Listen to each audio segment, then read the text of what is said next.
Okay, I think we're live. Hello, and welcome to another installment of Onalytica's LinkedIn Live series, where we feature some insights from some of the top minds in the industry. Today, I'm joined by three heavy hitters to discuss a topic that I know is top of mind for all of us, which is marketing budgets and how we can do more with less. Before we dig in and get all of these amazing insights from our panelists, I just would be delighted to introduce our three guests. First up, I have Gale Daikoku. Gale is a high-impact corporate connector, culture champion, and creative problem solver on a small but very mighty influencer marketing team that's focused on brand awareness. She's a subject matter expert in everything from procurement and supply chain technologies to retail store operations and CPG merchandising. And her passions include mentoring and inspiring action to elevate DEIB as a mission-critical business priority. Welcome, Gale. Thank you. Next up, I have Amisha Gandhi. Amisha has 20 plus years of working with top brands in the Silicon Valley, including SAP, Google, HP, and was most recently the head of marketing at Tipalti. Thank you so much for joining us, Amisha. Happy to be here. Hello. And then last, but certainly not least, we have Sal Viveros, who has over 20 years experience in global communications, marketing, and PR. Who is now leading Ivanti's global corporate communications, which is focused on social media, public relations, and analyst relations. And again, his focus is really around building Ivanti's brand awareness. So welcome, Sal. Thank you. Excited to have you here. I just quick before we get started, as always, feel free to drop any questions in the chat and we will do our best to address them in this discussion or leave a little bit room at the end to just make sure that we answer the things you have for our experts. And I think without further ado, let's dig in. Are you guys ready? All ready. Go. Okay. And I know it's end of day for some and very early morning for others. So I appreciate you all taking the time to be on here today. Okay, so first one that I wanted to dig in on. Again, let's just call a spade a spade. We're all going through something pretty tough right now. And one of the things that we uncovered in our recent B2B research report was that a lack of budget was a top concern for marketers. And we're seeing, feels like every day there's more news about budgets being cut, companies having to restructure, things like that happening. So I'm curious to know, how do you think most marketers are adapting as we shift to this economic slowdown? And Sal, I'm going to throw this first one over to you because I know we've talked about this one a little bit. Yeah, I mean, again, the economy is cyclical, right? So we've seen these things happen before.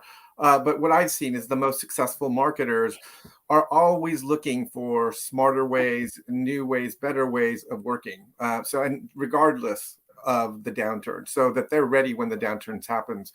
From a comms perspective, from the area that I deal with, I've been working with adapting to the changing media landscape for probably 10 years. How we worked 10 years ago and how we work now is very different. And part of that, and a more recent addition, is really doing a lot more focus on that whole influencer marketing. And again, that's how I came to know Onalytica, because what we're seeing is some of these industry influencers have more credibility, have more reach than some of the tech trades. So making sure that you start rethinking how you're doing things, who you're working with, making sure that you're working with credible influencers and other people, I think is really important. I'll jump in here. I mean, everything that Sal said, I think all of us have been doing for a while in our respective roles with the changing landscape, because, truth be told, I think this thing that happened to us a few years ago with COVID really kind of drew on all of our talents, our connections, our relationships across our various ecosystems, suppliers, everything, customers, to really hunker down. How are we going to make it through this change and keep the lights on in our business? And there were so many things that happened that it was really those relationships that in a large company like SAP, we were all turning on a dime to figure out how we were going to move forward, which was built on the relationships internally and the partnerships we had externally to keep telling our stories, but to kind of help each other through this thing none of us have ever been through. What do you think, Amisha? Oh, you're muted, Amisha. It's okay. All right. Well, First mistake. I'll take it. I'll own it. When you're looking at it, right, everyone says a downturn. And so it was a growth at any cost for so long, for so many years. And it's a recession, right? And a lot of folks in the workforce haven't experienced that yet. I think it is those partnerships and the ecosystem that you built. You need to rely on it, and partners need to come together. And part of those are influencers and other partners, business partners in your ecosystem. They think you shouldn't just think about cutting at all costs now, right? You should think about where should you take things out, but then double down areas where your ROI is strong. Think about the segments that you serve that will actually thrive in a market like this, and other segments where you may want to deprioritize. So really take a look at your data also, and then take a look at how the market is working in the segments that you do well in, and then make those investments and look at your channels, right? This doesn't mean you just cut off all your media budget. You cut off all your other, creative, and you only focus on DG. You still have to create that good content. This could be a good way to invest in those areas you do well in. And then when we're coming out of this, you haven't gone so far back that you have a lot of ground to make up, because this is a cycle, like Sal said. That's so true, right? So it's a lot of what I'm hearing, which I think most marketers aren't necessarily thinking about as they're like, oh no, this is happening right now, what do I do, is those relationships, right? And then like you said, Amisha, where do we double down? Where do we, what are our most high impact things, and what do we know we can be successful with, right? So it's a tough world out there, right? But those things, I think those things that all of you mentioned are super critical to being successful, and like you said, not falling behind just because we're trying to do more with less, right? Right. Okay. So to that point then, Amisha, on, figuring out where to focus, this is kind of a different question, right? That I don't know if there's a right or a wrong answer to it, but I know there's going to be an opinion on it. So again, a recent report from Optimizely found that despite these pressures on budgets, half of in-house marketing professionals say they're willing to take more risks in 2023. And 63% said they intend to be more creative in 2023, right? So it feels like we're in this weird spot where it's like, we have less money, but we want to try things out. So what do you guys think? Is now a time to experiment? Is it a time for focus? How do you cut through this noise to figure out where efforts need to be spent? I open this to all of you, whoever wants to go first.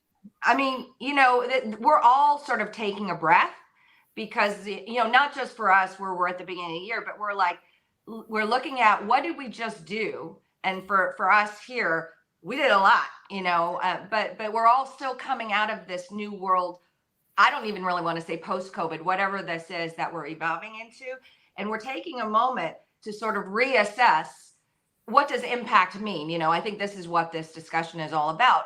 And those bets, you're making them, but I think we're thinking about how we're going to do some things similarly, but in the same way. A lot of what we do, let's use events as an example, is, let's be honest, a bit of FOMO. But when you're doing that, it still has to resonate with those customers, your ecosystem, your partners, in such a way that it's not hype. I like to say here that if it feels like we're selling, we're doing it wrong. And I think we could all accept that that's the reality of the situation we're in. So we've got to be thoughtful in how we engage and how we think about those discussions we're having, which is at a thought leadership level, not, whatever we're selling and such. So we're going to be creative about reassessing what we've been doing, but how we might approach it in a different way, because this is about the conversations we want to have within the customer base, the partners, and even with our employees as we're thinking about it. Right. So almost like not losing sight of the audience. Exactly. Right. And sorry, go ahead, Sal.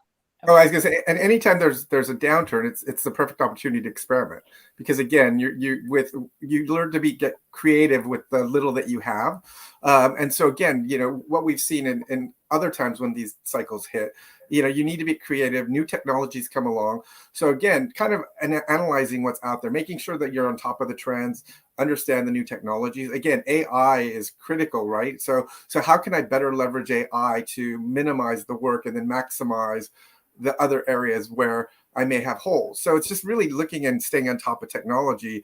And I think these kinds of times really force you to kind of take a step backwards and really analyze, okay, what other tools are available?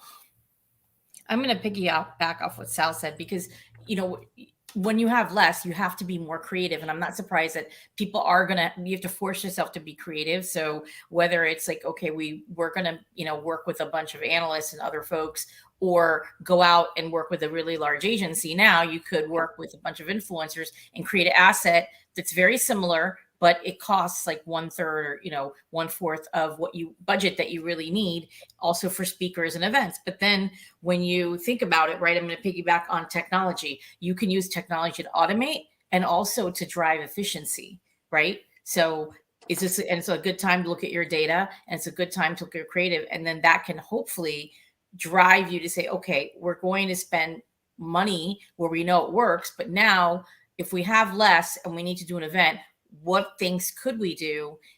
And you get creative about it. So I think there'll be a lot of creative campaigns and very creative marketing plays that'll come out of this. And also, there's still a lot of money around. It'll be harder to get for funding and other things. But I think because there are a lot of layoffs, right, and there's all this happening, there will be a lot more startups born out of this recession. That happens every time. So what technology to come out? And I'm sure a lot of them will be marketing tech, right? Because that keeps evolving. So I think that's something that we can look forward to as marketers as well. Yep. And I think based on what you're all saying, and I'm sure I'm going to butcher it, it's true, like crisis breeds innovation, right? Or tough times breed innovation. And that seems to be the point we're in, where we might be even, you know, at a point where we're doing more, like way more than we were doing before, with even less as when it comes to resources. So I think it's, I feel like the future is bright, not bleak for marketers, right? And it's a fun time, it's an exciting time to figure out how far we can push ourselves. Right.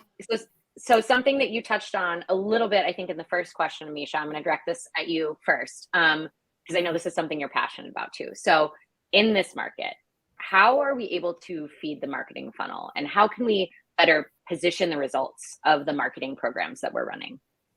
So you really have to look at the outcome that you're trying to achieve, right? And really really understand your ICP and know your segments, and know, hey, whichever industries you're going after, which ones are going to thrive, which ones are going down, which ones are holding back spending, which ones will be spending. Keep an eye on that and look at your ROI to say which channels, right? So look at your full funnel, look at actually not even your funnel, your customer journey, right?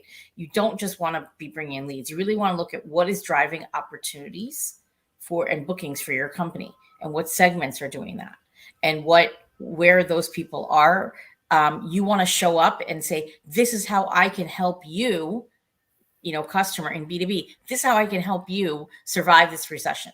So you want to lean in to that messaging, right? You want to lean into it and say, this is how we'll help you in this time, right? And it's a time, it's a cycle. So you have to have that, but then very quickly you have to say, okay, now in recovery mode, what does it look like to come out of this and grow, right? So you want to become that voice instead of, you know, becoming negative. You want to become proactive and seen as a partner.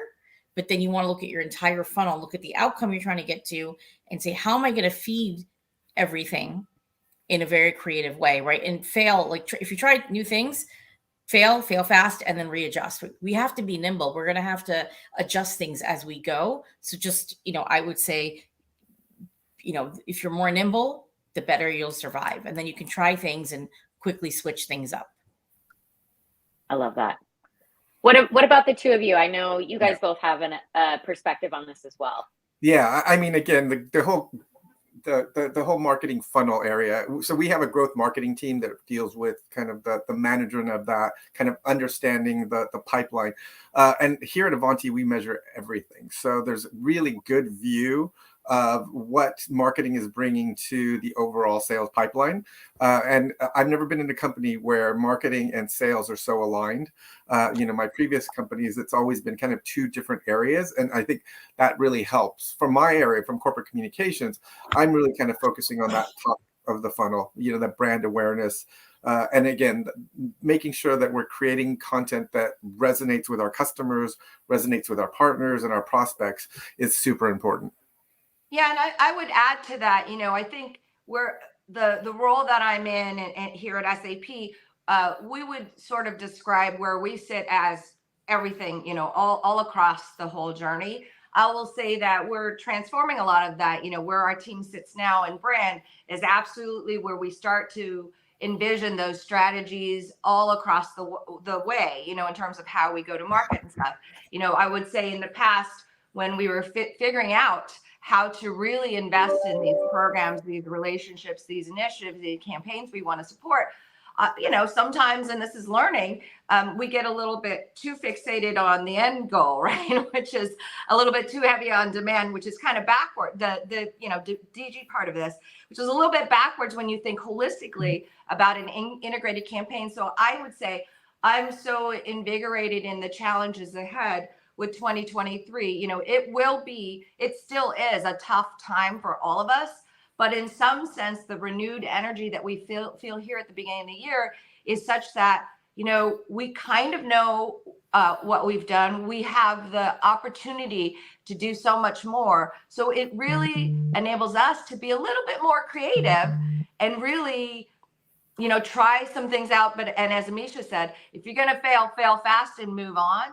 But those experiments and those opportunities are born from the relationships that we build, because an influencer program is not a transactional type of thing. And I think that's, I think we can all agree that's where it's hard. It's really hard to explain this type of work that we do. And it's born out of a lot of organizational knowledge, but ultimately comes down to the engaging types of relationships that worked for everybody. It's a partnership. And you start slow maybe, or you start small, and you evolve it over time, which is how or at least how I do it. Yep. And I, completely agree with you, Gale. That's influencer marketing and just relationship building in general. It's not one of those quick fix, just turn it on marketing tactics where all of a sudden you've quadrupled results, right? Like it is one of those things that takes nurturing, that takes time to grow. So finding the right places to inject that and doing it the right way is super important. One kind of going along with what all of you were saying, and we didn't talk about this earlier, so I'm just kind of throwing this at you to see if someone has an answer. But just to that point, do you think that there's a few, like one or two simple things that marketers can be doing to better show that business impact? Is it how they're tracking things? Like just what are those kind of small tweaks they can make to like really open the eyes of their teams to the impact they're having on the overall business? Where do you want to start? I think you have somewhere in mind, Sal. So I'd say take it. Again, I think with technology now, you can literally track everything. And I highly recommend that every marketing team start tracking everything. So whether it's a social media post, whether it's email, everything have unique tracking.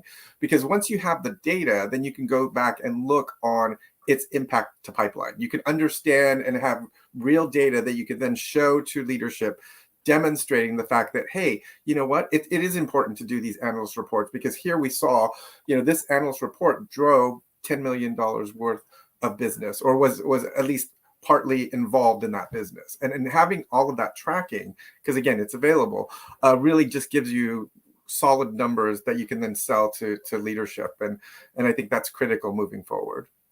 Yeah, if you can show the data on what's really working, right? I keep saying that, like and I think that's really important. The other thing is to look at your competition, what they're doing. This is a time where, I'm seeing things like in PPC and keyword search, your competitors are spending less. So if things are a little bit cheaper. So where do you need to go, and where are they not spending, where you could spend and you could recoup at a lower cost some things and drive some efficiencies for your business. But then I also think things like content marketing, right? Content marketing is not super expensive.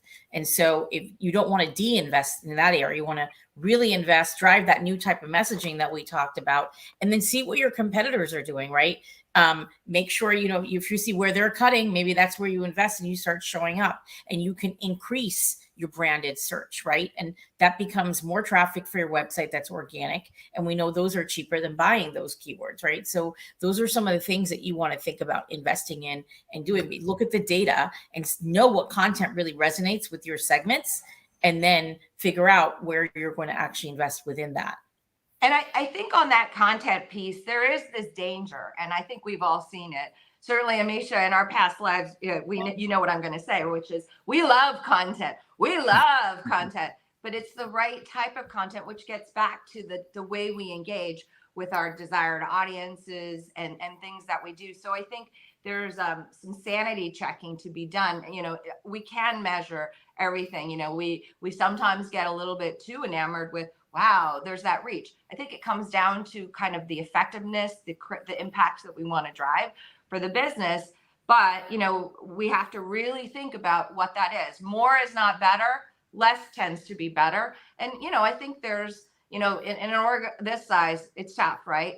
But I think all of us struggle with this because everybody loves content, right? So it's that balancing act that we do together. And, that's where the partnerships come into play. I mean, the influencers know what resonates. And so that's where we can learn a bit as well if we're talking about that specific piece. Yeah. I mean, I think Sal and Gale probably agree. I think influencer marketing and influencer based content tends to do well because they will you also get the amplification, but also the content tends to really be relevant and resonate with your audience because they build a very like-minded audience, right?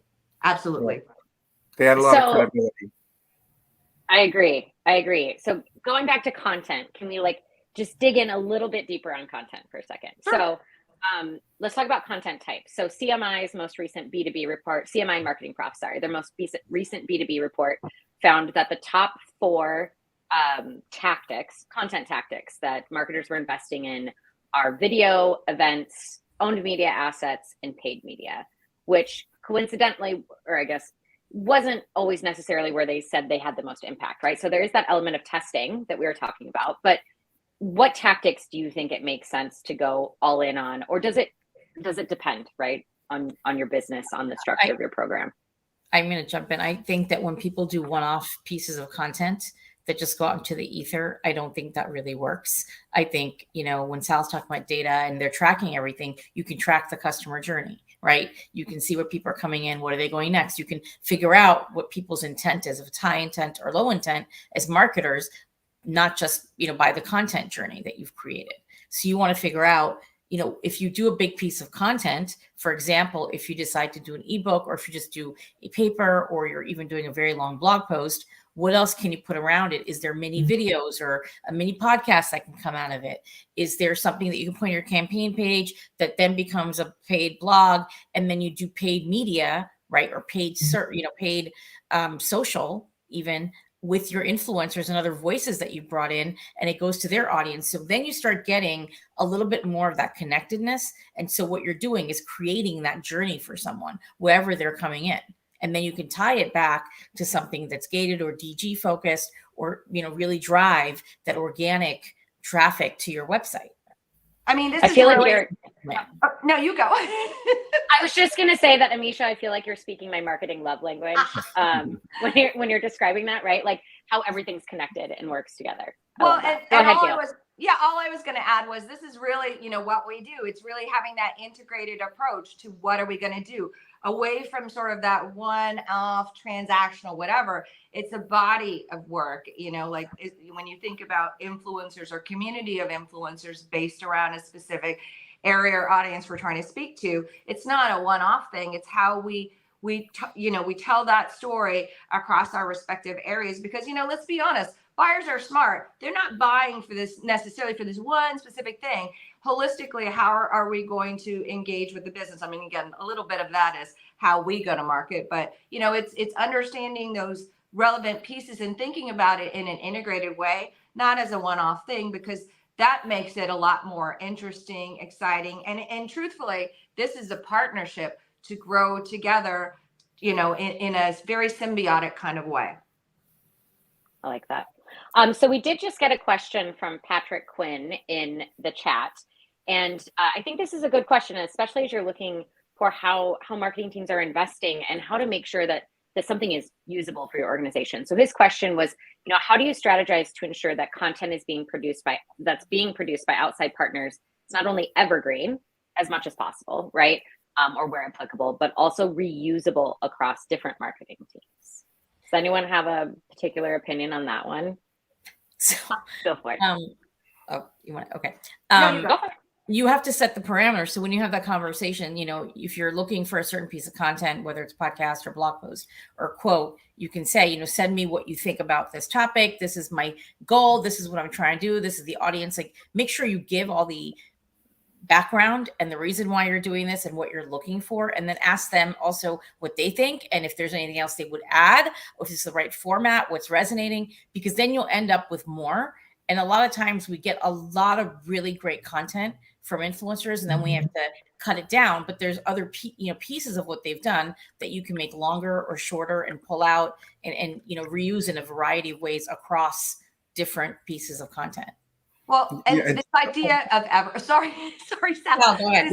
No, all I was going to say is this idea of evergreen content. I would say that's my favorite type of approach when you think about what it is we're trying to do. Because let's say it's about a pain, it's resonating around a pain point that, I don't know, a customer may have, well, whatever that piece of content is, or that conversation we're having at a thought leadership level, if we're having a conversation about a pain point, trust me, there's another customer out there or another partner or somebody else who's struggling with that very same thing. And you might be just a tad ahead to have a great conversation. So this is how we engage with it. So I think when we think about types of content, I would say that I think a lot of the time it's based around how do we make this timeless in some sense, because these business pain points tend to be the same over time. And, it's technology and how we're selling tends to shape what we say about that specific thing.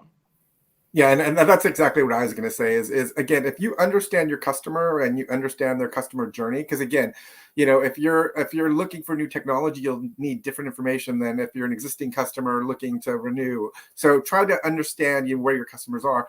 Then you can just develop content for each point of the journey, and all of it is evergreen, because again, you'll always have customers in those phases. So really thinking through what the business issue is and how you can solve for that, how you can help the customer, then everything you're doing, or a lot that you're doing, can be used, regularly.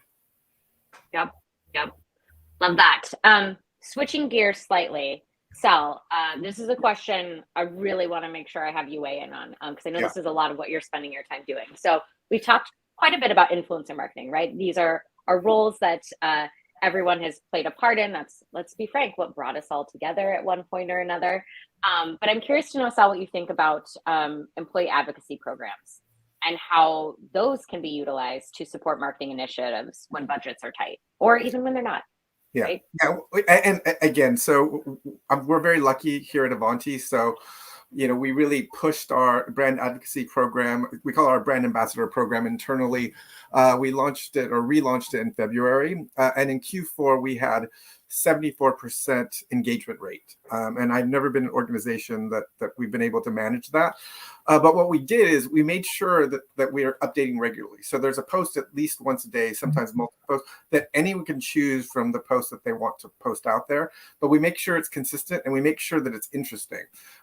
Additionally, you need to have success, and you need to make sure that it's easy. Like, we make sure we used a platform where it's just one button. You hit one button and then you choose where you want it to be posted. So the work is minimal. We've also tried to get excitement around it. So we have regular contests, there's leaderboards, because again, people are competitive. And so again, being able to get that, I think it was in all of last year, we had like $2.1 million worth of ad value from our advocacy program. So it's getting your employees engaged is a huge way to build your brand. And again, it's credible because it's coming from an individual, and it's quite different than coming from an owned handle, one of the company handles, because it's individuals that they're already connected with. And again, making sure it's easy and having consistency really helps the brand overall. I think there's a great quote to frame, what you just spoke about, Sal, which is, there's this Peter Drucker quote. It's something like culture eats strategy for breakfast, right? So if we think about holistically, the employee who is the human that's part of building your culture, I think that how we think about you empower that culture is very powerful. And I think there's definitely different approaches. And probably we could have a whole nother discussion just on that piece. So I think that when we think about organization and how we activate whatever we do as marketers, I think that, the secret and the key is really in that how we're creating these great experiences, this content, and empowering our people in such a way that we're not contributing to an echo chamber, but we're really focused on that authentic voice. And I think there's a very fine balance in doing that, and something that continues to evolve. So, that's how I think about stuff like that. And that's where it gets really exciting, especially potentially in a downturn. Yeah, especially they're your internal influencers and they have networks as well. And, everyone is so gung-ho customer first. You can't be customer first if you're not employee first, right? So Right. you see the brands where the employees are very effusive about their brand, right? Even if they're not a big brand, they're a startup brand. People see that. Your customers do research. They'll see that. And then it's like, wow, okay, if you're taking care of your employees, then allows them to take care of the customers, right? It's a cyclical thing. But if everyone is engaged, it helps with things like retention, productivity. It has a lot of great benefits, but also shows off that, look at our company. We have all these excited experts. Why wouldn't you want to work with us? Absolutely. Yep. Love it. I am devastated to share that we are at time. I feel like we could just keep talking and talking forever, and everyone would love it because it's a really important conversation. So I just wanted to thank all three of you so much for taking the time today and sharing what you know with the rest of the world. For those of you attending that want to keep the conversation going, please feel free to join our B2B community on Guild. There should be a link in the comments, or there will be shortly, to join that and kind of keep this conversation going. Again, thank you guys so much. Really appreciate it. Thank you. Thanks so much. Great partner. Bye-bye. All right.